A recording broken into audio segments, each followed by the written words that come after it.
자, 에베소서 3장 1절에서 13절을 읽었는데요.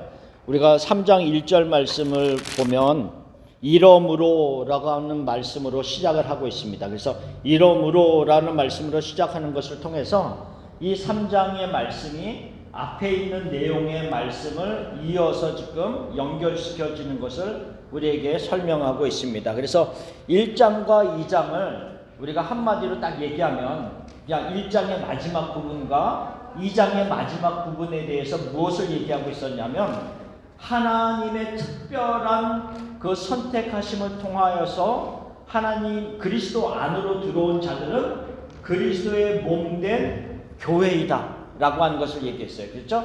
그리스도의 몸된 교회다. 그래서 이 건물이 교회가 아니라 하나님의 부르심을 입은 우리들, 성도들, 내가 우리들이 교회다라고 하는 것을 1장에서 얘기했고 2장에서는 무엇을 얘기했냐면 그 교회에 대한 의미를 조금 더 발전시켰어요. 그래서 단순히 부르심을 받은 자들로 멈추는 게 아니라 그 사람들은 유대인과 이방인이 하나가 된 모습인데 그들은 이제는 하나님이 거하실 성전이다 라고 하는 것으로 말씀하고 있습니다. 그래서 1장과 2장을 한마디로 딱 압축하면 그리스도 안에 있는 자들은 교회이고 성전이다 라고 하는 말씀입니다. 그래서 교회이고 성전이 된 이 말씀을 전하고 나서 이제 3장에 넘어와서는 이러므로 라고 하면서 자기가 이제 그 일을 위해서 너희 가운데서 어떻게 역사했는가에 대한 이야기를 조금 풀어서 설명합니다. 자, 1절 말씀. 이러므로 그리스도 예수의 일로 너희 이방인을 위하여 갇힌 자 된 나 바울이 말하거니와 라고 하는 1절 말씀은 이제 나중에 자시 설명을 드릴 거고요. 2절 말씀을 보면 그 다음에 너희를 위하여 내게 주신 하나님의 그 은혜의 경륜을 너희가 들었을 터이라 라고 하는 것으로 말하고 있습니다. 그래서 예수의 일로 인하여서 이방인을 위하여 갇힌 자 된 나 바울에게 하나님이 은혜의 경륜을 주셨다라고 하는 것을 이야기하고 있는데요. 그 이야기에 대해서 우리가 조금 공부를 하려고 합니다. 자, 나눠드린 73페이지를 보면요. 자, 그리스도 예수의 일로 내가 갇히게 되었다라고 얘기하고 있는데 그 그리스도 예수의 일이 무엇인가라는 것을 먼저 우리가 조금 짚고 넘어갑시다. 자, 우리가 지금 에베소서를 공부하고 있어요. 에베소서. 그러면 지금 사도 바울이 쓴 에베소 성도들을 향한 그 편지를 에베소 성도들이 받아보고 있는데 그 에베소 지역이 어떠한 곳이었는가를 우리가 다시 한번 생각해 봅시다. 에베소 지역이 어땠는지를. 물론 이 에베소는 항구 도시였어요. 항구. 그래서 배들이 정착했다가 떠나고 정착했다가 떠나는 곳이었습니다. 그러면 그만큼 배들이 왔다 갔다 했다는 것은 많은 물류가 그 안에서 일어나고 있다는 거죠. 무역이 일어나고 있다는 거예요. 무역이. 많은 어떤 그 좋은 물품들이 들어와서 그곳에서 팔고 또 그곳에 있는 물품들을 가지고 다른 곳으로 가고 하면서 경제적인 부가 일어나고 있는 것이 에베소서였어요. 그러니까는 굉장히 경제적으로 부유했고 또 한편으로는 종교적으로는 이곳에 굉장히 큰 신전이 있었어요. 아데미 신전. 그래서 우리가 사도행전 19장을 보면 사도 바울이 그 에베소서에 가서 복음을 전하다가 일어난 일을 기록하고 있어요. 제가 그 73페이지에 보면 사도행전 19장 27절 28절을 기록하고 거기다 써놨는데 그걸 한번 읽어봅시다. 큰 여신 아데미의 신전도 무시당하게 되고 온 아시아와 천하가 위하는 그의 위엄도 떨어질까 하노라 하더라. 그들이 이 말을 듣고 분노가 가득하여 외치이르되 크다 에베소 사람의 아데미여 하니. 이 아데미라는 것은 로마 말로는 다른 로마에서는 다이아나. 예, 우리 다이아나라는 얘기 많이 들었죠? 같은 신입니다. 그래서 아데미, 다이아나 이런 어떤 그 신이 에베소에 굉장히 어떤 이 종교적인 부분만이 아니라 경제적으로도 굉장히 중심지가 이 아데미 신전이었어요. 근데 이 아담의 신전에 지금은 이제 무너져서 기둥만 좀 남아있지만 아담의 신전의 기둥이 몇 개였냐면 10개가 아닙니다. 10개, 20개가 아닙니다. 127개. 기둥, 대리석 기둥이.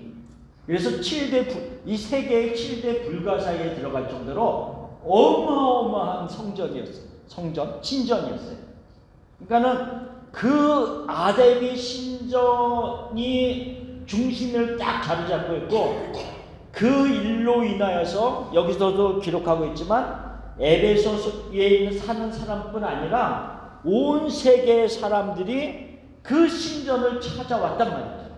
그럼 찾아와서 그들이 와서 많은 걸 쓸 거 아니에요. 그럼 경제적인 이득이 나고 사도행전 19장에서도 보면 그 온 사람들이 또 아담의 신전의 그 부속품들 같은 것도 살 거 아니에요. 모양도 사고 여러 가지를 사면서 경제적인 이득을 많이 누렸는데 이 지금 사도 바울이 와서 뭘 전했냐면 복음을 전하면서 사람이 만든 것은 신이 아니다 이렇게 전했던 거예요.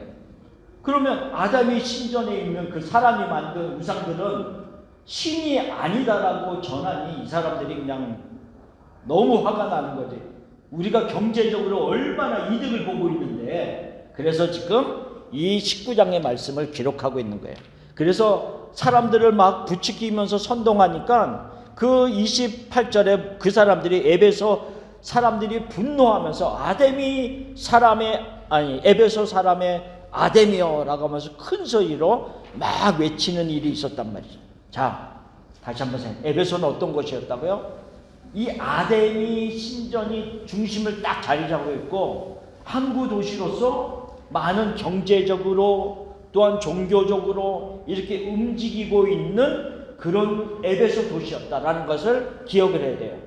근데 그곳에 살고 있는 그리스도 안에 있는 성도들에게 지금 무엇을 지금 사도 바울이 얘기하고 있냐면 너희는 그 안에 머물러 있는 자들이 아니라 하나님이 너희를 그곳에서 불러내어서 하나님의 사람들, 교회가 되게 하셨다라고 하는 것을 말하고 있고 두 번째로는 너희들은 아담의 신전에 속한 자들이 아니라 아담의 신이 너희 가운데서 역사하는 그런 사람들이 아니라 너희들은 하나님이 거하시는 성전이다 라고 하는 것으로 에베소에 살고 있는 다른 사람들과 구별된 자들이라는 것을 지금 이야기하고 있습니다.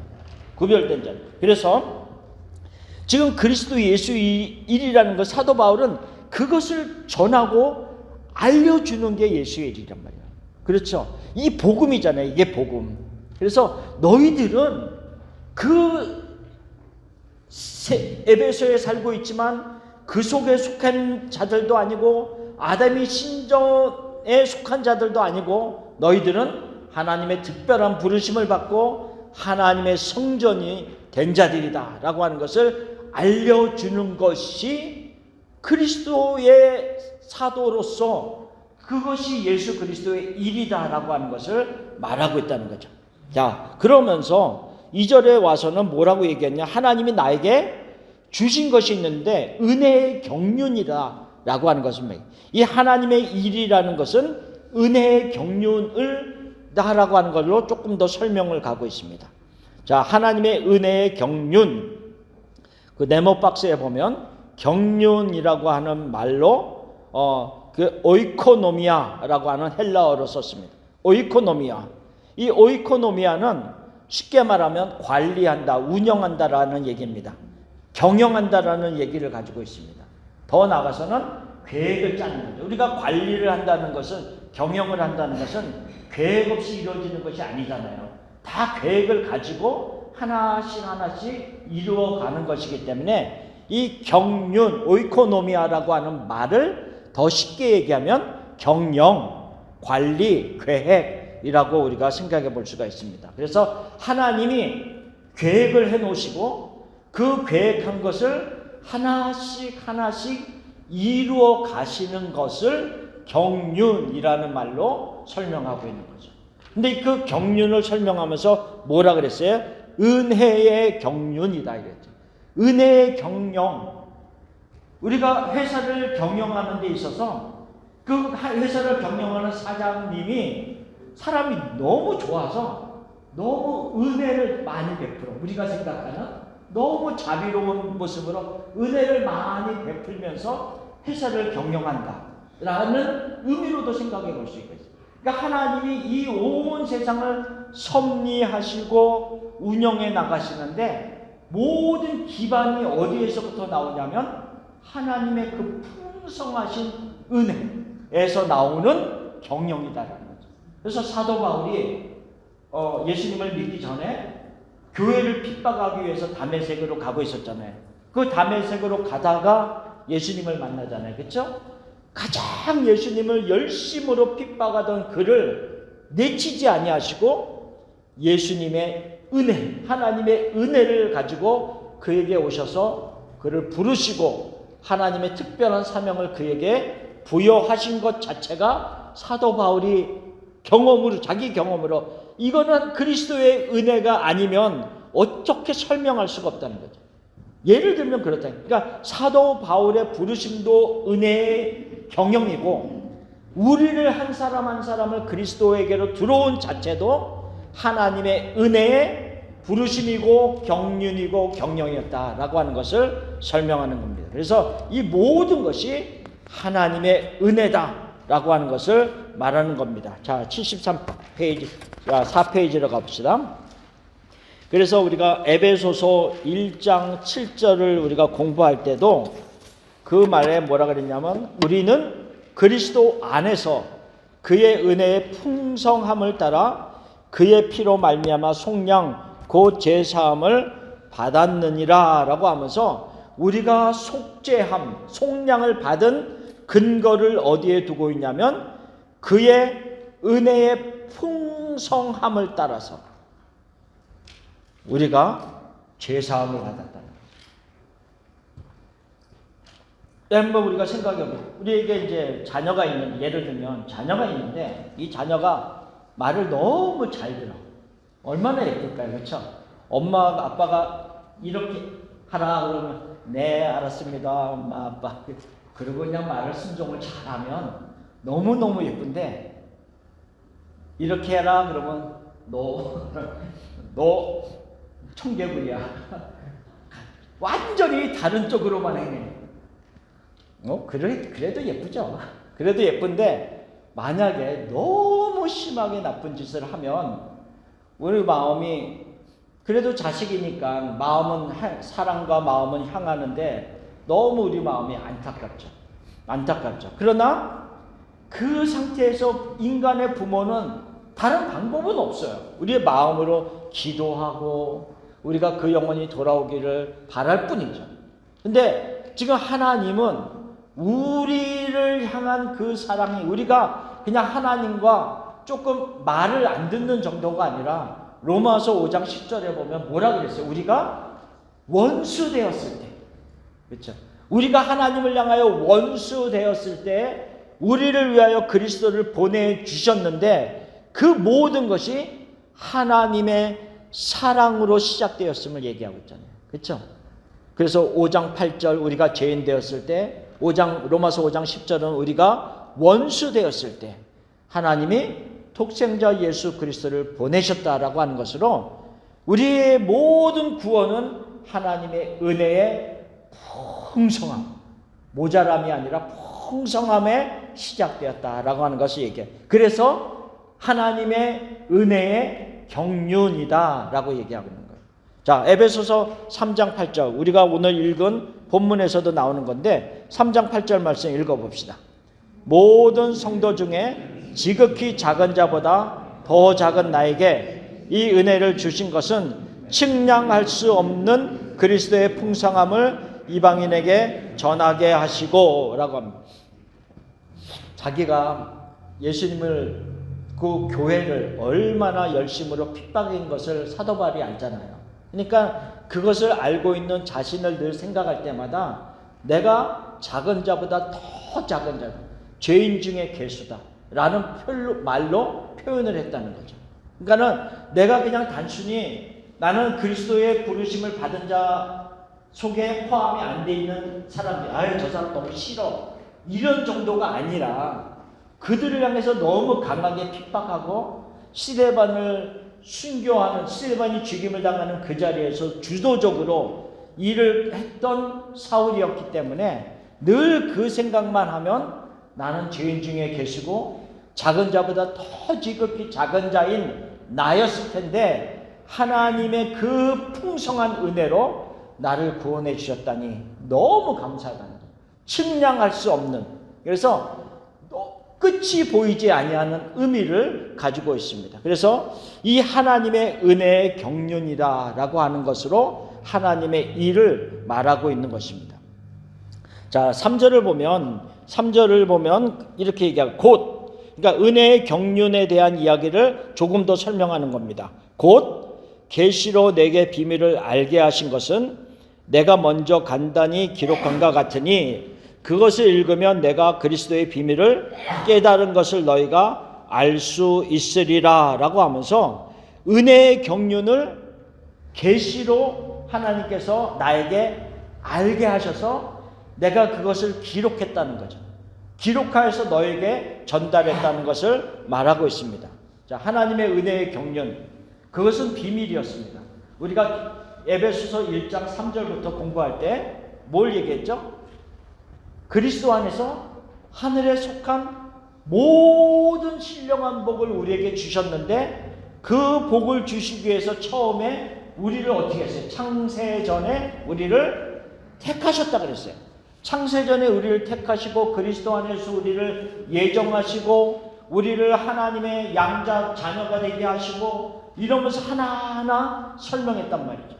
그러면 우리가 계속 공부하면서 얘기했지만 하나님의 그 계획하심을 창세전에 했는데 하나님이 그것을 우리에게 알려주지 아니하셨다라고 한다면 우리가 어떻게 그것을 알 수 있냔 말이죠. 창세전에 있었던 일인데 그것도 지금 우리가 나중에 보면 하나님 속에 감추었던 비밀의 경륜이라고 얘기하고 있어요. 그러니까 하나님이 계획하신, 하나님 속에 감추었던 비밀이라고 해요, 이거를. 그런데 이 비밀을 하나님이 알려주지 아니하시면 우리가 어떻게 하냐? 근데 하나님이 무엇을 통해서 알려주셨다고요? 계시를 통해서. 계시를 통해서.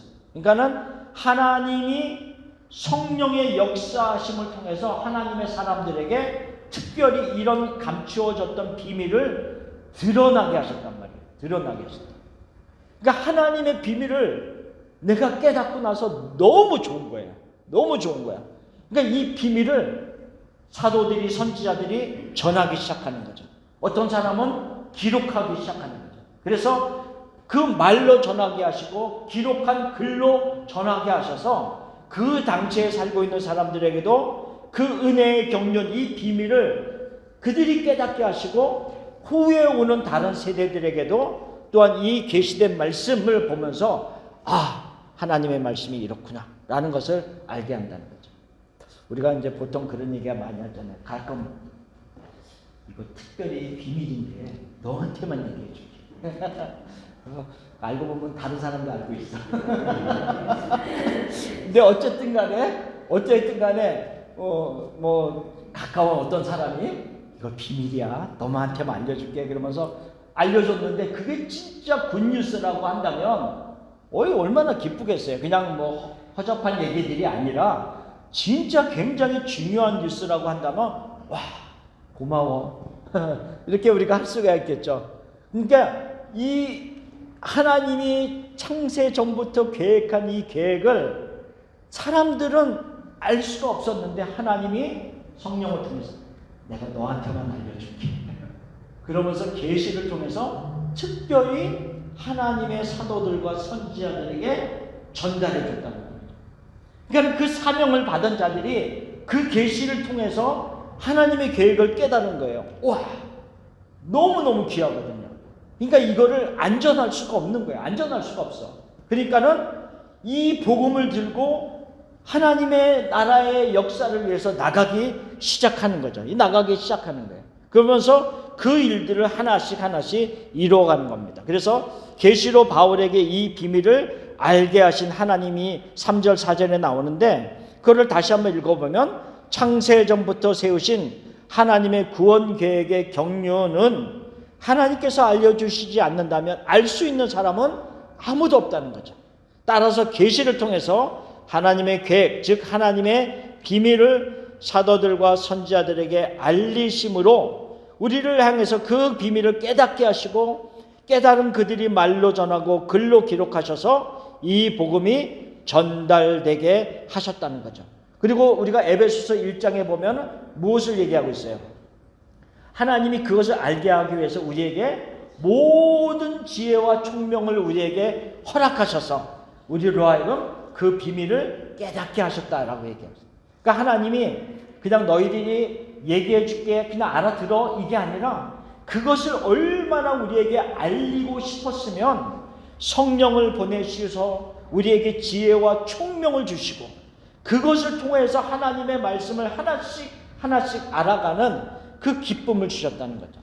저는 이제 그런 생각을 해봅니다. 이 에베소서 말씀을 요즘에 또 묵상하고 알아가면서 어떤 마음이 많이 드냐면요, 하나님의 말씀을 공부하면서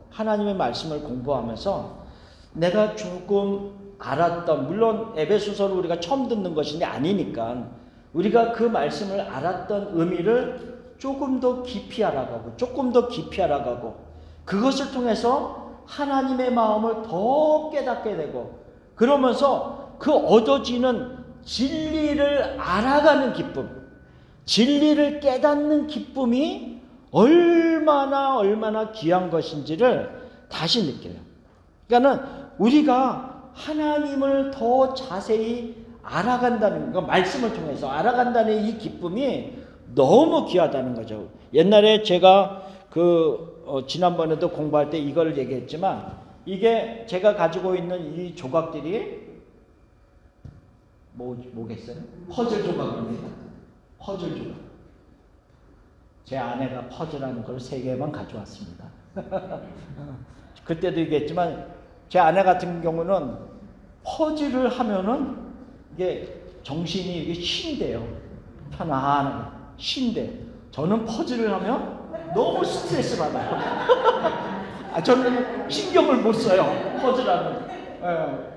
쳐다만 봐도 그 1000개 피스를 언제 맞추는 거를. 근데 제 아내 같은 경우는 그 맞히는 게 쉬는 시간이에요. 정신적으로 편안하게. 사람이 참 달라요. 그렇죠? 사람이 달라요. 그러니까 나를 기준으로 다른 사람을 판단할 수가 없는 거예요. 어쨌든 간에 제가 지금 퍼즐 3개를 가져왔는데, 이 퍼즐을 보면 여러분들이 이 그림이 다 맞춰지면 어떤 그림 같아요? 감이 오십니까? 뭐 멀리서 잘 안 보이시겠지만 어쨌든 어떤 그림 같아요?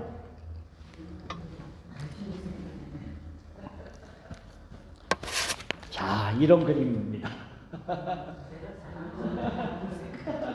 이런 그림입니다. 이런 그림. 뭐 완전 자연 이런. 그러니까 우리가 하나하나 퍼즐을 볼 때는 이게 다 맞춰주면 뭔지를 모를 거예요. 그렇죠? 그러니까 우리가 예를 들면 이런 게, 계시라고 하는 거는 우리가 점차적인 계시가 있어요. 그러니까 처음부터 이 모든 것을 처음부터 다 말씀해 주는 게 아니라, 계시가 한 부분, 그냥 요 부분 아니면 조금만 알려주는 부분들이 있어요. 그러니까 구약에서는 우리에게 계시를 주시긴 주셨는데 전체를 보여준 것이 아니라 한 부분의 계시만을 허락하시는 거죠. 근데 이 계시들이 점차적으로 이 부분이 맞춰가면서 점점 큰 그림으로 우리가 하나의 계시를 밝히 보는 때가 있다는 거죠.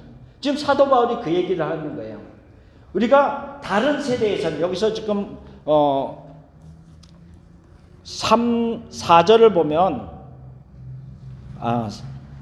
5절을 보면, 이제 그의 거룩한 사도들과 선지자들에게 성령으로 나타내신 것 같이 다른 세대에서는 사람들의 아들들에게 알리지 아니하셨으니 라고 하는 말씀이 있는데, 이 의미가 뭐냐면 다른 세대라고 하는 의미는 지금 구약의 세대를 의미하는 겁니다. 그러니까 구약의 세대에서는 알려주는 조금의 어떤 율법들이 있었지만 이 계시가 전체적으로 확실하게 알려지지 않았다는 거죠. 안 알려준 건 아니에요. 그러나 이 계시들이 점차적으로 밝히 드러났는데 신약 시대에 와서 선지자들과 사도들을 통하여서 이 계시가 밝히 나타나게 되었다라고 하는 것을 말씀하고 있습니다. 그래서 이 우리가 그림을 보듯이 이 비밀이 이런 내용이구나 라는 것을 알게 되었다는 거죠. 자, 그래서 그 비밀의 내용이 무엇인가를 우리가 6절 말씀을 봅시다. 그 비밀의 내용이 무엇이냐면 6절을 보면 이는 이방인들이 복음으로 말미암아 그리스도 예수 안에서 함께 상속자가 되고 함께 지체가 되고 함께 약속에 참여하는 자가 됨이라 라고 하는 말씀. 자, 이 비밀의 내용은 뭐냐면요, 다른 게 아니라 지금 2장에서 계속 이야기했던 유대인과 이방인은 같은 교회의 지체이고 함께 지어져가는 성전이다라고 하는 것을 이야기하면서 내가 하나님의 그 비밀의 경륜, 은혜의 경륜을 계시를 통해서 알게 됐는데 그것은 뭐냐면 이방인들이 하나님에게서 멀리 떠나는 모습으로 그렇게 삶을 마치는 것이 아니라 하나님의 부르심을 받은 그 부류들 안에 이방인들도 함께 들어오는 것이 이 비밀의 계시를 통해서 알게 된 것이다 라고 하는 것을 이야기하는 거예요. 구약 시대에서는 유대인 중심이었어요. 히브리 사람들 중심이었어요. 그렇죠? 간혹 가다가 외부의 이방인들도 구원의 자리로 들어오는 역사는 있었어요. 그러나 밝히 드러나지 않았다는 거죠. 그러나 신약 시대에 와서는 이방인들이 결코 하나님의 가족에서 멀리 떨어졌고 그들은 복음과 상관이 없고 그리스도의 소망과 생명과 상관없는 그런 사람들이 아니다 라고 하는 것을 말하고 있는 거죠. 그래서 뭐라고 했어요? 함께 뭐가 됐어요? 함께 상속자가 되고 함께 지체가 되고 함께 약속에 참여하는 자가 됩니다. 자, 한번 우리가 생각해 봅시다. 함께 세 번을 강조했다는 것은 굉장히 지금 강조하고 있다는 거거든요. 함께 라는 것을 자 75페이지를 보면 우리가 공부하고 자 함께 자 우리가 지금 우리는 미국에 살고 있습니다. 그렇죠?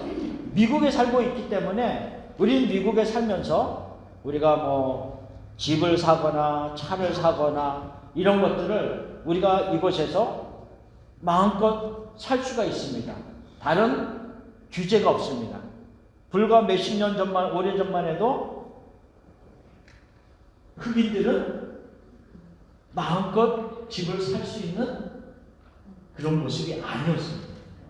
그런데 그런 차별을 법으로 금해놨기 때문에 이제는 그 분들이 누리던 것을 우리가 이곳에 이주해 와서도 같이 누릴 수 있게 된 상태입니다. 한번 우리가 생각해 봅시다. 우리가 별로 안 좋은 것들을 함께 누린다라고, 우리가 별로 좋게 여기지 않는 것들을 내가 조금 꺼리는 사람들이 함께 누린다라고 한다면 그렇게 아깝지 않아요. 내가 싫어하는 것을 함께 누린다고 하면. 근데 내가 좋다고 귀하다고 생각하는 것을 함께 누린다고 자꾸 들어오면 싫어. 인간의 마음이. 아니 생각해 보세요. 우리는 이제 예를 들면 우리가 미국을 잠시 떠나서 한국으로 가면 한국에서 지금 이제 한국이 잘 살게 되고 좋아지게 되니까 다른 이주자들이 한국에 많이 들어온단 말이죠. 한국에 많이 들어와서 그들이 한 도시를 점령하면서 그곳을 예를 들면 뭐 차이나타운을 만들든지 뭐 베트남 타운을 만든다든지 이런 식으로 타운을 막 만들어 간단 말이죠.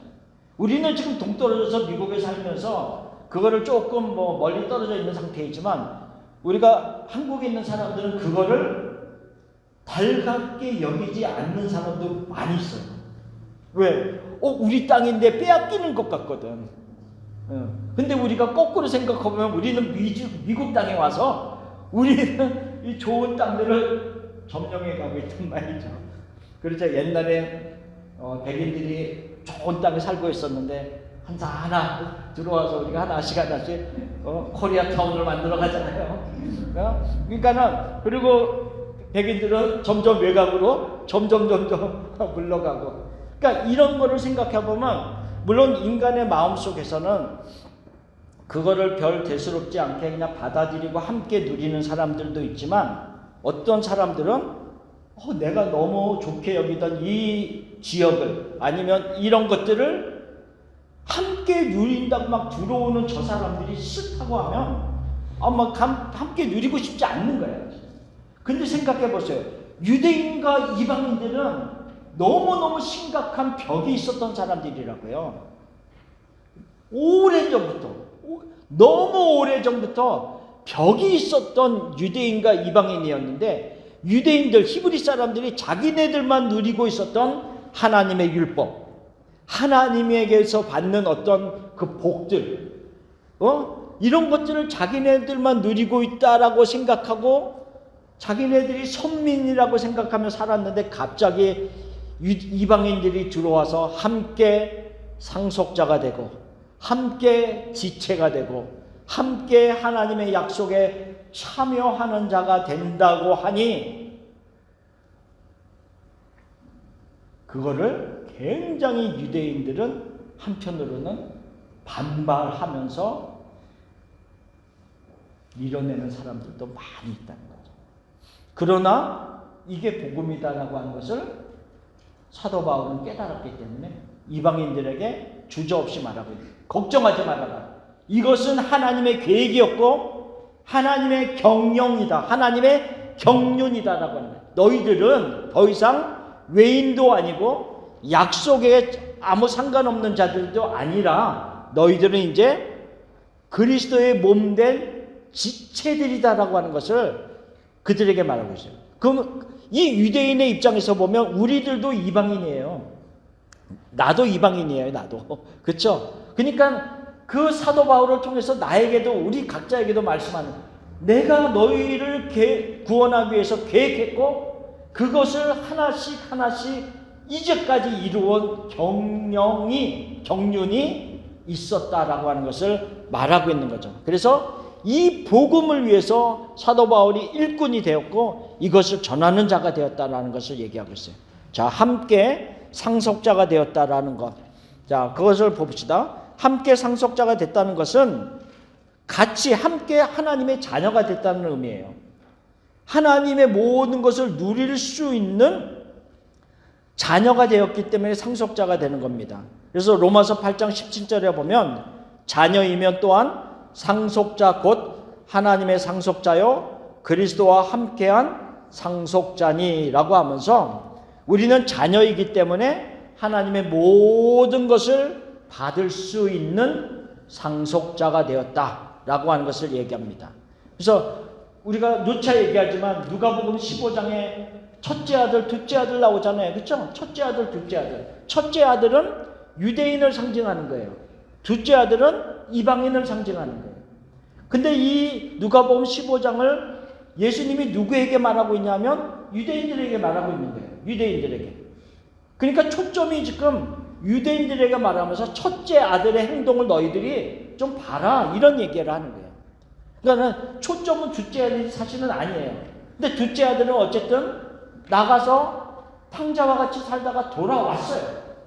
원래부터 아버지의 아들이었어요. 그게 중요하잖아요. 원래부터 아버지의 아들이 이방인들도 원래부터 하나님의 피조물이었어요. 하나님이 지으지 않은 자들이 아니라 하나님이 지으신 하나님의 형상을 따라 지으신 자들이었어요. 이방인들도. 근데 그들이 멀리 갔다가 하나님에게로 돌아왔어요. 하나님에게로 돌아왔는데 유대인들은 지금 첫째 아들은 어떻게 반응을 보이겠어요? 어떻게? 와, 빨리 들어와. 이렇게 하고 있나요? 내가 지금 혼자 누리려고 했는데 너가 왜 이렇게 들어와? 너가 화가 나는 거죠. 그 많은 아버지의 재산을 탕진하더니 지금 들어와? 그러면 뭐예요? 지금 들어오면 자기가 누릴 걸 또 뺏겨야 되잖아요.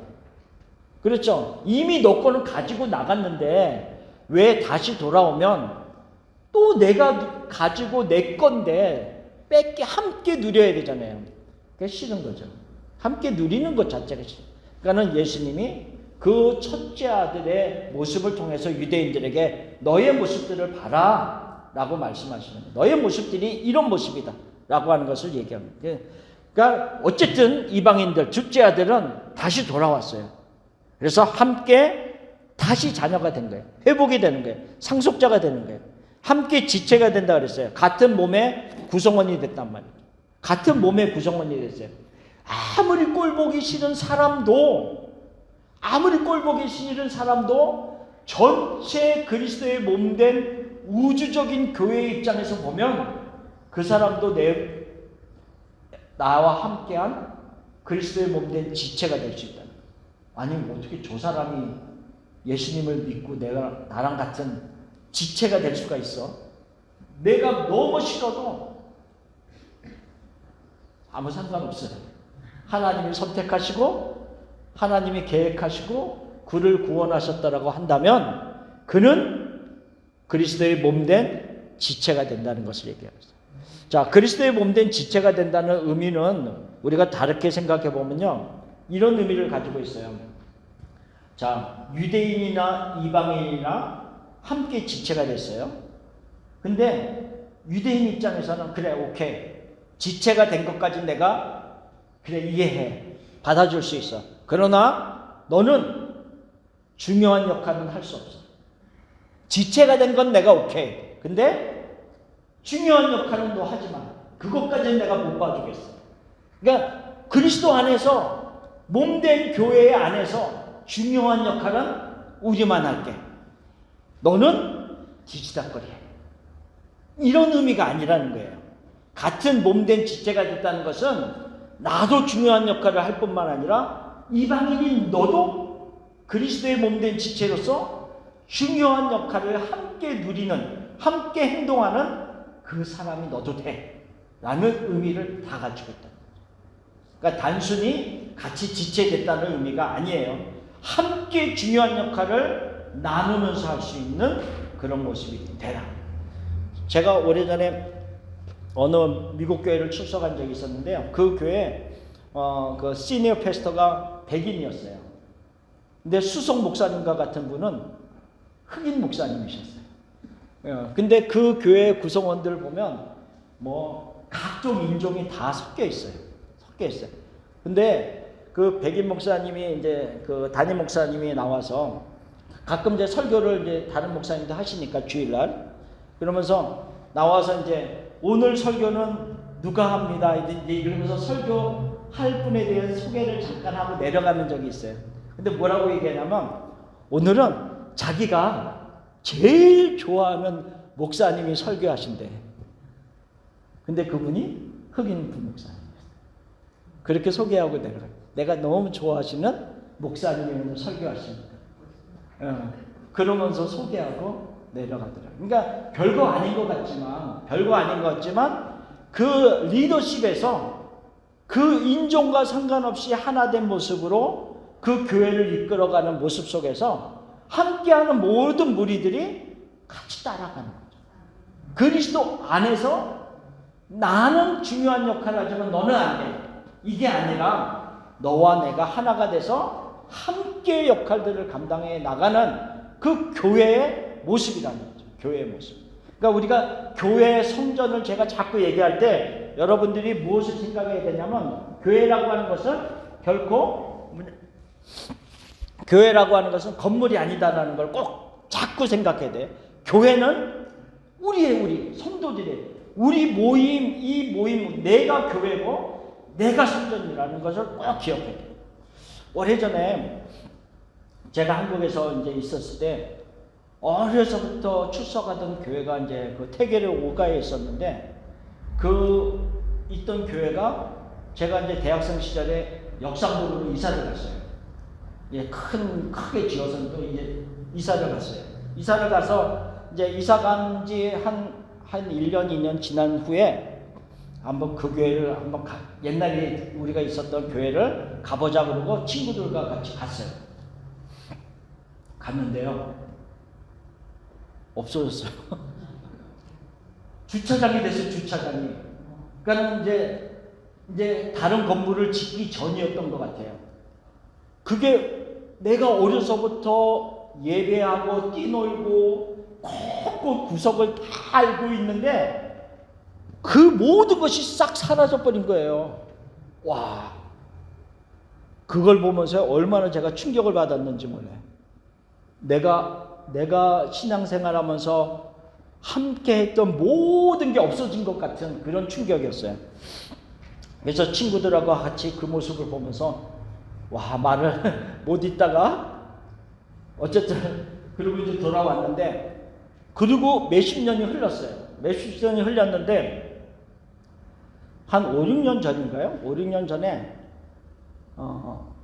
토렌스에 있는 어떤 교회에서 이제 새벽 기도회를 부탁해서 한두 달 새벽 기도회를 인도한 적이 있었어요. 그래서 새벽 기도회를 인도하러 차를 타고 새벽에 막 달려갔는데 갑자기 그 생각이 탁 나는 거예요. 벌써 오래전에 있었던 교회 건물이 없어짐으로 당했던 그 허망함 있었는데, 그것이 갑자기 생각나면서 또 다른 질문이, 하나님께서 나에게 질문하시는 것과 같은 또 다른 질문이 나에게 탁 들어오는 거예요. 한 번도 그 생각을 그전에는 깊게 생각을 못 해봤는데, 뭐라고 생각해요? 하나님의 성전된 그리스도인이 무너졌을 때 너는 어떤 충격이 있었느냐? 그 질문을 딱 하시죠. 그러니까 교회 건물이 무너졌을 때는 내게 굉장한 충격으로 다가왔는데, 진짜 교회와 진짜 성전은 이 건물이 아니잖아요. 우리잖아요. 우리 성도들이잖아요. 그러면 성전된 그리스도인이 무너졌을 때 너는 어떤 충격을 받았느냐라고, 그 새벽에 차를 타고 막 달려가는데 갑자기 저희 뒷머리를 딱 때리는 거예요. 와, 그 충격이란 그 무너진 건물로 인하여서 받았던 충격보다 더 심했어요. 왜 내가 그 생각을 못했지? 진짜 교회고 진짜 성전은 건물이 아닌데 왜 내가 그 생각을 못했지? 근데 그 전에 무슨 일이 있었냐면 제가 같이 말씀을 나누고 같이 훈련시키고 하던 분들의 한 가정이 신천지에 빠졌어요. 그러니까 그분들이 같이 공부하다가 이제 마치고 어쨌든 그랬는데 이제 신천지에 빠지게 된 거예요. 물론 그 영혼을 위해서 기도하고 마음 쓰고 그 사람들 때문에 제가 신천지를 연구하다가 신천지 강의를 하러 다닌 거예요. 그분들 때문에 사실은. 그래서 그분들을 위해서 기도하고 그래서 사실 무너진 거잖아요. 그리스도 성전된 교회된 그들이 무너져버린 거예요. 너무 안타까웠어요. 그래서 기도했는데 이제 그것이 다 연결이 되어지는 거죠. 연결이 되어지는 거죠. 그래서 매일 기도하지는 못했지만 그래도 가끔씩 기도하면서 그 영혼을 위해서 기도했는데 16년 만에 돌아갔어요. 너무너무 놀라운 방법으로 그거 사실은 기적이거든요. 그 안에서 굉장히 중요한 역할을 하던 사람이었는데 돌아왔어요. 그거 생각해 보세요. 제자훈련을 잘 시켰거든요. 그 훈련 받은 걸 갖고 신천지에서 잘한 거예요. 원래 성향도 사람들을 잘 이끄는 성향이었어요.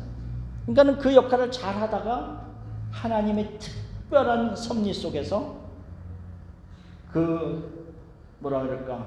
코비드 때 모임을 가지지 못했는데 그 모임을 가지지 못하는 그 시기에 역사들이 일어났어요.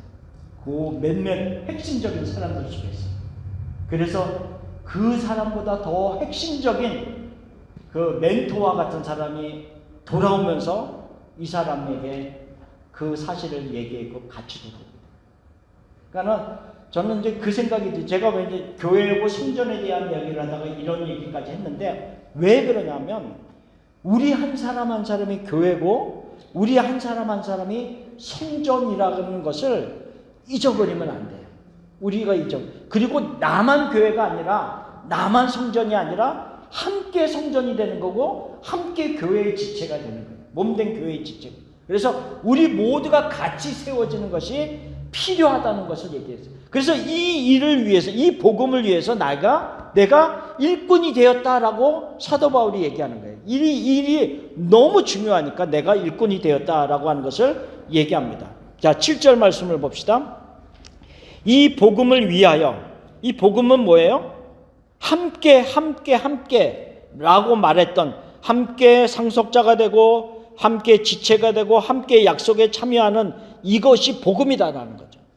이 복음을 위하여 그의 능력이 역사하시는 대로 내게 주신 하나님의 은혜의 선물을 따라 내가 일꾼이 되었노라 라고 얘기해요. 내가 이것을 복음을 전하기 위해서 일꾼이 되었다.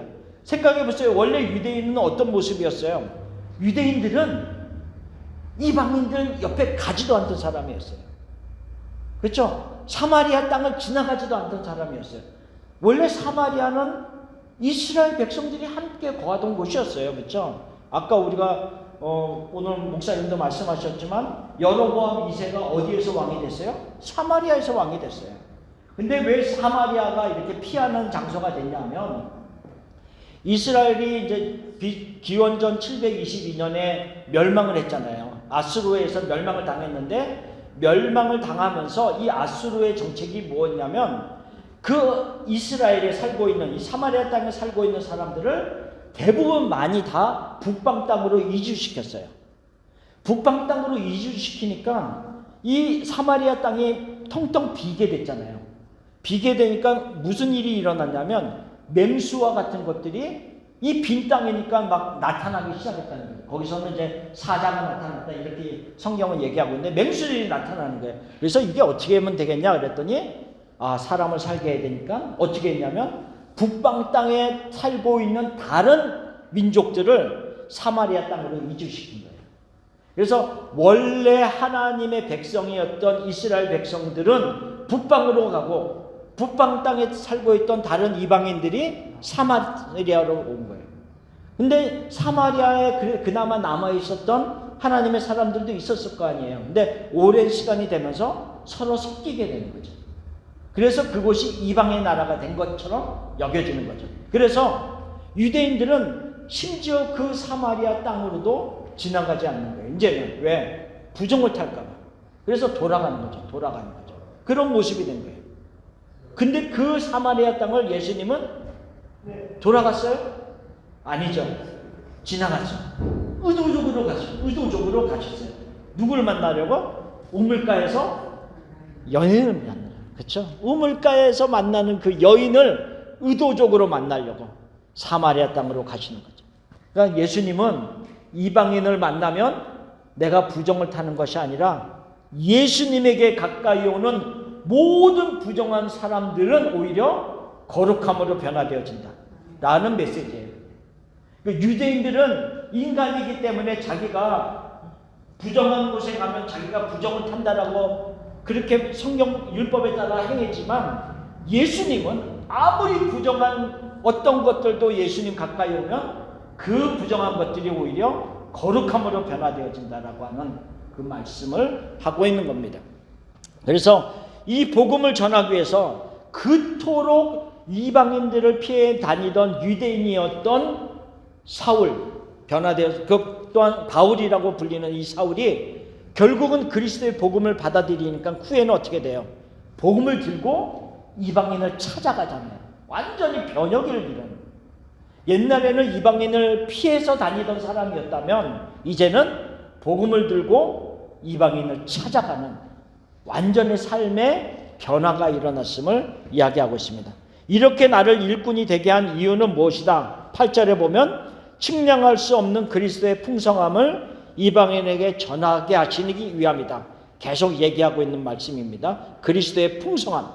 자, 두 번째로는 하나님의 속에 감추었던 비밀의 경륜을 드러내게 하시고자 이 나를 일꾼이 되게 하셨다라고 하는 것. 자, 9절 말씀을 봅시다.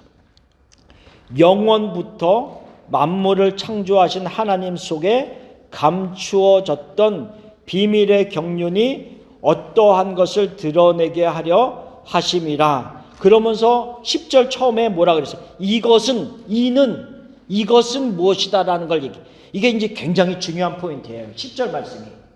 자, 봅시다.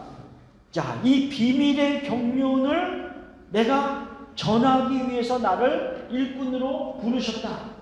근데 이 비밀의 경륜, 은혜의 경륜, 이것이 무엇이냐라고 하는 것을 이야기하고 있는데, 그것이 무엇이냐면 10절 말씀이에요. 자, 10절 말씀을 천천히 읽어봅시다.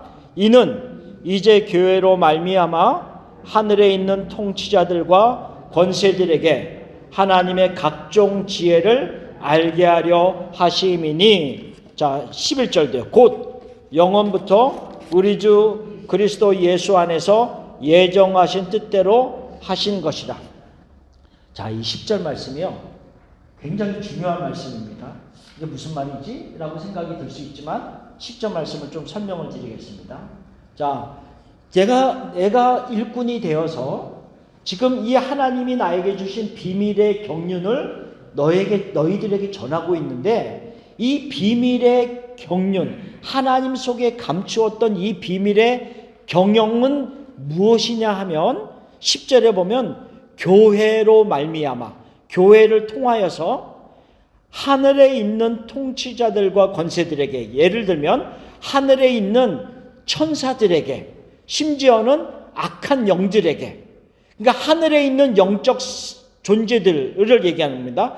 교회를 통하여서 하늘에 있는 천사들에게 하나님의 각종 지혜를 알게 하려 하십니다. 자, 또 설명할게요. 무슨 의미냐면, 하나님이 은혜의 경륜, 이 비밀의 경륜을 하나님의 사람들에게, 사도들에게, 선지자들에게 계시를 통해서 알려줬다 그랬잖아요.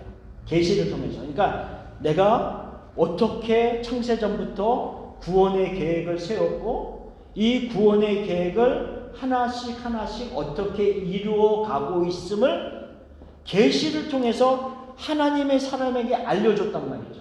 그런데 천사들에게는 안 알려줬다는 거예요. 천사들은 그 구원의 계획을 계시를 통해서 받지를 못한 거예요. 누구한테 알려줬다고요? 하나님의 사람들에게, 계시를 통하여서. 그래서 이 하늘에 있는 영적 존재들은 이 하나님의 이 계시, 하나님의 계획이 어떻게 이루어지고 있는 이 하나님의 지혜를 누구를 통해서 아냐면 교회를 통해서, 우리를 통해서 안다는 거예요. 와, 하나님이 저 영혼을 창세전에 계획하셨고, 저 영혼을 구원하시기 위해서 하나님이 이렇게 역사하셔서 하나님이 보내신 그리스도의 피로 그를 속죄하시고 이루어 가시는구나 라고 하는 모든 이 구원의 계획을 천사들이 누구를 보면서? 교회를 보면서, 우리 속에서 역사하시는 하나님의 그 역사를 보면서 그 구원의 계획을, 하나님의 지혜를 깨닫게 된다는 거예요. 그러니까 교회가 단순히 하나님의 부르심을 받아서 그냥 하나님에게 온 역할로 끝나는 것이 아니라, 이 교회는, 우리를 통해서요, 심지어는 영적인 존재들에게 하나님의 지혜를 그들로 하여금 깨닫게 하는 도구로 사용되죠. 하나님의 지혜와 하나님의 계획을 그들로 하여금 알게 하는 도구로 우리를 사용하고 계십니다. 자, 그러니까 굉장한, 교회는 중요한 역할이 있고 사명이 있음을 얘기하고 있어요. 우리를 통해서 지금 천사들이 하나씩 하나님의 계획을 알아가고 있다는 거죠. 그러니까 이게 얼마나 중요한 교회의 모습이냐는 거죠. 그러니까 교회의 중요성을 우리가 그래서 알아야 해. 하나님이 나를 통해서 천사에게 말씀하고 계시는구나. 천사에게 하나님의 지혜를, 하나님의 계획을 알려주고 계시는구나 라고 하는 거죠. 자, 그래서 봅시다. 자, 76페이지에 보면 우리가 이제 10절 말씀을 거기에서 읽었지만 그 밑에 있는 베드로전서 1장 12절을 읽어봅시다. 베드로전서 1장 12절. 이것들은 하늘로부터 보내신 성령을 힘입어 복음을 전하는 자들로 이제 너에게 알린 것이요 천사들도 살펴보기를 원하는 것들이니라. 자, 뭐라 그래요? 성령을 통해서 복음을 전하는 우리들에게 이미 알려주셨는데 천사들도 너무 알고 싶은 거란 말이에요. 천사들도 너무 알고 싶은데 천사들은 어떻게 알아간다고요? 교회를 통하여서. 네, 교회를 구하였어요. 그러니까는 이 교회이고 성전된 우리들은 굉장히 중요한 역할을 하고 있다. 우리가 구약에 살던 사람들, 하나님의 사람들은 우리가 성전 건축이다라고 하면 뭐가 떠올라요? 구약시대 성전 건축. 그러면 눈에 보이는 건물을 짓는 거예요. 그렇죠? 그래서 솔로몬 성전, 스룹바벨 성전, 이런 식으로 우리가 그 당시에는 하나님의 임재의 장소로 건물을 생각했어요. 신약에 살고 있는, 지금 우리가 그리스도께서 예수님이 오신 이후에 살고 있는 우리들은 성전 그러면 뭘 생각해야 돼요? 우리 몸된 우리들을 생각해야 돼요. 건물이 아니라는 거죠. 성전 건축. 그럼 뭐 같아요? 건물이 아니에요. 성전 건축 헌금. 그냥 사실은 안 맞는 말이에요. 신약 시대에서는. 근데 우리가 이해는 하죠. 무슨 말인지는 알죠.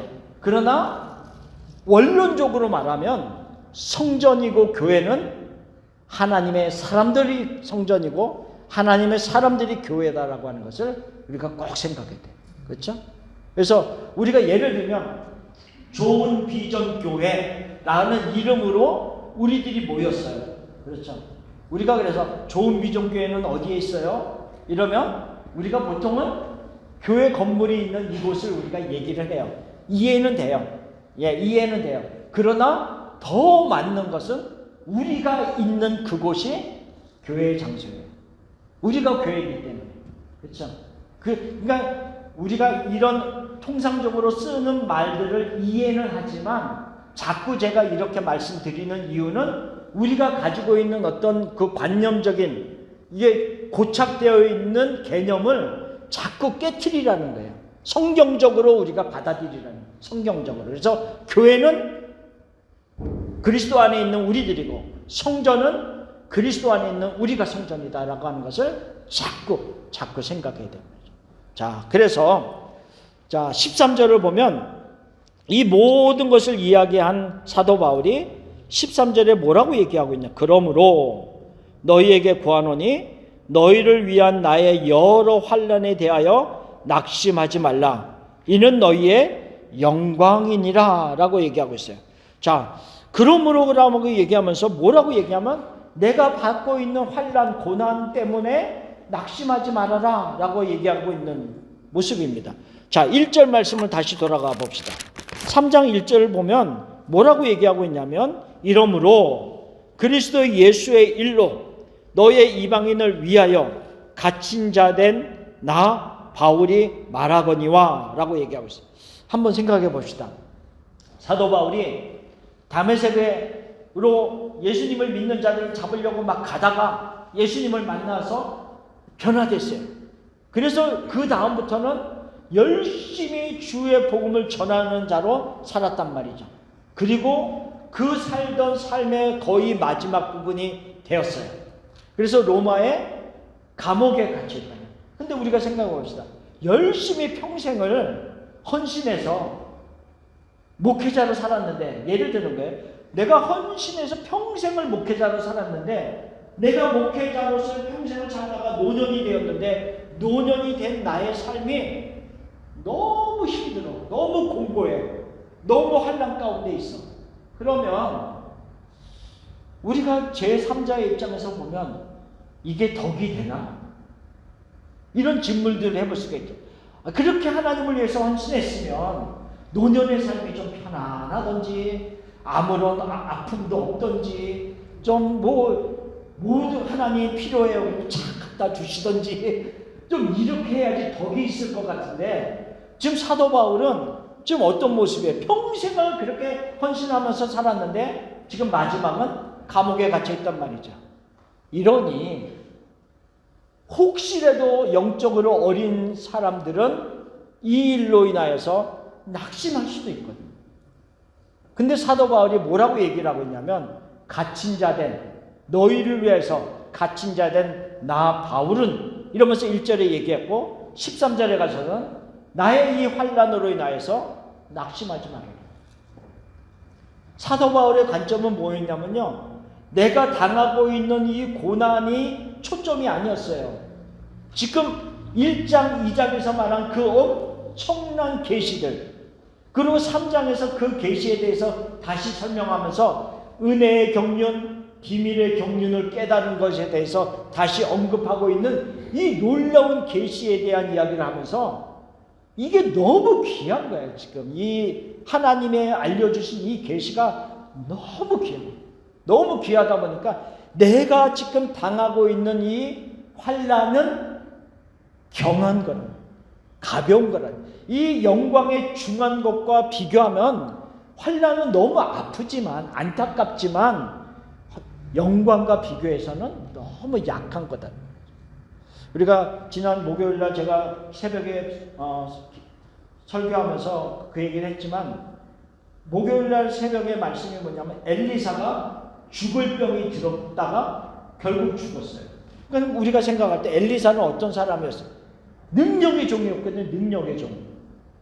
근데 그 능력의 종이 그냥 오랫동안 한 60년을 사역을 했거든요. 엘리사가 거의 60년을 사역을 하다가 마지막에는 편안하게 죽었더라. 이러면 얼마나 좋아요. 죽을 병이 들매. 성경은 꼭 그거를 기록하고 있어요. 죽을 병이 들매. 그리고 나중에 죽었더라. 이렇게 얘기하고 있어요. 근데 성경은 뭘 얘기하고 있냐면, 엘리사의 죽을 병이 든 것이 저주가 아니다라는 것을 얘기하고 있어요. 그리고 그 마지막 병이 들었음에도 불구하고 마지막에 그 끝까지 사역을 감당하는 그 엘리사의 모습을 나와 있고요. 그 엘리사가 죽어서 그 다음에 뼈가 남았는데, 뼈가 남았을 때 장사하던 자들이 지나가다가 모압의 도적제가 오니까 깜짝 놀라갖고 그 장사하던 시신을 엘리사의 묘에다 집어 던지고 막 도망갔을 거예요. 근데 그 시신이 죽은 엘리사의 뼈에 닿음에 다시 살아났어요. 놀랍잖아요? 근데 엘리사는 죽었어요. 엘리사의 죽은 뼈에 시신이 닿았는데 살아났는데 엘리사는 죽었어요. 여기서 우리가 중요한 교훈이 하나 있습니다. 뭘 얘기를 하고 있냐면, 엘리사가 살았을 때 했던 모든 능력과 약속의 말씀은 엘리사의 것이 아니라 하나님의 것이다. 그러니까 죽은 엘리사의 죽은 뼈를 통해서도 하나님은 역사하셔서 이스라엘 백성들에게 뭘 말씀하고 싶었냐 하면은, 하나님이 너희들을 향하여서 한 그 약속은 아직도 유효하다라고 하는 말씀을 하고 있는 거예요. 그리고 나서 그 하나님이 하신 말씀, 약속의 말씀이 그 다음 구절들을 보면 이루어진다는 것을 보여주고 있거든요. 마찬가지라는 거죠. 지금 하나님이 하나님은 아직도 살아계셔서 우리 속에서 많은 약속들을 하신 그것들. 그러니까 엘리사를 통해서 하신 하나님의 약속은 엘리사가 죽었어도 하나님은 살아계시기 때문에 그 일을 이루시고 그 약속이 유효했던 것처럼 지금 선지자들과 사도들을 통하여서 우리에게 전했던 이 수많은 약속들이 있잖아요. 성경을 통해서. 근데 그 성령의 계시를 받아서 우리에게 전했던 선지자들과 사도들은 죽었어요. 그렇죠? 그들은 다 죽었어요. 이 세상에서. 그런데 하나님은 여전히 살아계세요. 그래서 그들을 통해서 하셨던 약속들이 아직도 우리에게 유효하다, 이루어지는 약속이다 라고 하는 것을 말씀하고 있다는 거죠. 그렇기 때문에 사도 바울이 내가 당하고 있는 이 환난이 중요한 포인트가 아니다. 낙심하지 마라. 이게 중요한 것이 아니라 내가 죽을 병이 들든 내가 감옥에 갇혀있는 이 모습이 안타까운 것은 사실이지만, 그러나 더 중요한 것은 계시를 통하여서 우리에게 알게 하신 그 놀라운 하나님의 그 어떤 진리, 그것이 얼마나 귀한 것임을 너희들이 깨달아라. 그래서 사도 바울이 1장의 마지막 부분에서도 그 놀라운 진리를 전한 다음에 기도하면서 나가잖아요. 하나님, 저들에게 지혜와 계시의 영을 주셔서 하나님을 더 알게 하시고 마음의 눈을 밝히셔서 그들로 하여금 부르심의 소망이 무엇인지를 알게 하시고 하나님이 우리에게 베푸신 그 큰 능력을 무엇인지를 깨닫게 하소서라고 하는 기도가 나오는 것처럼, 지금 이 3장에서도 이 놀라운 이 말씀을 전하고 나서 우리가 다음 주에 공부할 내용에 보면 또 사도 바울의 기도가 또 나와요. 그러니까는 내가 당하고 있는 이 환난과 아픔이 포인트가 아니라 우리가 전하고 있는 이 깨달은 계시가 너무 중요하니까 그 계시를 깨닫고 또 그것을 가지고 기도하는 사도 바울의 모습이 또 뒷부분 14절부터 나온다. 그러니까 지금 에베소서 말씀을 통해서 우리에게는 계속 무엇을 말씀하고 있냐면 하나님의 말씀, 이 계시를 알아가는 것이 얼마나 중요하고 우리가 이 세상을 살아갈 때 이 하나님의 말씀을 깨달은 자와 깨닫지 못한 자, 아니면 희미하게 깨달은 자와 더 많이 깨달아서 더 많은 모습을 볼 수 있는 자, 그러니까 이렇게까지는 우리가 볼 수는 없어도 많은 부분을 보면서 하나님의 계시가 어떠한 것이구나 하는 것을 알고 있는 자와 지금 퍼즐의 몇 조각만을 가지고 있으면서 그 계시를 내가 겨우 알고 있는 자와는 믿음의 길을 걸어갈 때 차원이 다를 수밖에 없다. 차원이 다를 수밖에 없다. 그래서 우리는 말씀을 더 알아가야 돼요. 말씀을 알아가고 하나님의 말씀을 더 깊이 알아가고 하나님의 말씀을 더 깊이 알아갈수록 하나님이 어떤 분이신가를 더 깊이 깨달아야 돼요. 그래야지만이 이 믿음의 길을 우리가 담대하게 힘있게 걸어갈 수 있다. 그래서 이 진리를 깨닫는 것이 너무 중요하다는 것을 더 새삼새삼 느낍니다. 그래서 여러분들이 말씀을 더 깊이 묵상하시고 우리가 다시 우리가 공부하는 것을 통해서도 하나님의 말씀이 이런 의미구나라고 하는 것을 더 깨닫고 또 묵상하시고 또 묵상하시고 그러면서 우리의 마음에 잘 새길 수 있기를 바랍니다. 그래서 우리가 믿음의 길을 열심히 달려갑시다. 아멘. 자, 기도하고 마치겠습니다. 하나님 아버지 감사합니다. 우리 가운데 함께 하시고 도와주심을 감사합니다. 하나님의 역사와 하나님의 능력이 우리 가운데 임함을 감사합니다. 하나님의 특별한 그 계시의 말씀들 더 우리가 알아가기를 소원합니다. 더 자세히 알아가고 더 깊이 알아가기를 소원합니다. 그 하나님의 말씀을 알아갈 수 있는 영적인 마음과 영적인 눈을 우리에게 더 열어주셔서 하나님 그 깊이 있는 하나님의 말씀, 하나님의 마음을 알게 하시고 그것으로 인해서 진리를 알아가는 기쁨이 우리 안에서 샘솟듯 일어나게 하여 주옵소서. 에베소서의 말씀을 공부하는 동안 이 속에 숨겨진 특별한 하나님의 계시들을 더 자세히 알 수 있도록 도와주시고 하나님의 마음을 더 깊이 알아가는 우리 모두가 되도록 역사하여 주옵소서. 감사합니다. 예수님의 이름으로 기도하옵나이다. 아멘. 아멘. 감사합니다. 감사합니다.